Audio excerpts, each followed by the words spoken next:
Welcome to Strategically Confident, the podcast for high achieving women who are ready to lead, speak, and make decisions at the level they were called to.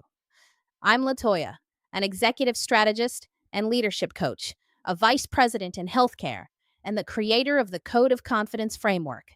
And on this show, we're going to talk about the real strategies behind confidence, leadership, executive presence, and the identity shifts that happen as you move into higher levels of leadership. Because confidence isn't just a feeling, it's a strategy. And strategic confidence is an executive advantage. Today, I want to talk about something that I don't think we talk about enough when it comes to leadership, especially for women. And that is this idea that the higher you go in leadership, the more uncomfortable leadership actually becomes. Not because you don't know what you're doing, not because you're not capable, but because the job changes.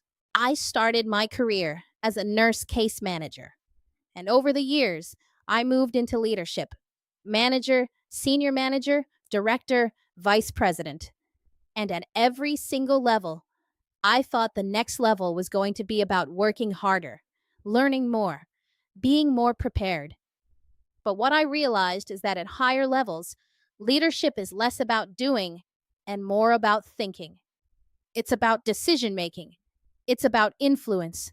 It's about communication. It's about how you show up in rooms where there are pressure and visibility, and sometimes politics and power dynamics and high stakes decisions. And nobody teaches you how to do that part. So, a lot of very smart, very capable, very successful women get into these rooms and they start second guessing themselves. They start overthinking. They start replaying conversations in their head after the meeting is over. They start wondering, did I say too much? Did I say too little? Should I have handled that differently? And what I realized is this is not a competence problem. This is an identity problem. And that is what I call the confidence gap. When I say confidence gap, I don't mean you're not confident. Most of the women I work with are extremely high performing. They are the people everyone depends on. They are the ones who get things done. They are the ones who are reliable, smart, and capable. But at higher levels, the game changes. And this is what I see women in leadership experience all the time. They feel pressure to prove themselves. They don't want to be seen as too aggressive or too emotional. They over-prepare for meetings. They hesitate before speaking, even when they know the answer. They have great ideas, but sometimes don't position them with authority. They are doing high-level work, but are not always visible at a high level. They feel ready for the next level, but don't always know how to position themselves for that level. They start doing more. They start trying to be more perfect. But at higher levels, you don't get promoted just because you work hard. You get promoted because people see you as a leader, because people trust your decisions, because people see you as someone who can operate at the next level. And that requires a different type of confidence. Not loud confidence, not fake confidence, strategic confidence. And that's why I created the framework that I teach now. It's called the Code of Confidence. And this framework is really about how leaders think and operate at higher levels. The C stands for clarity.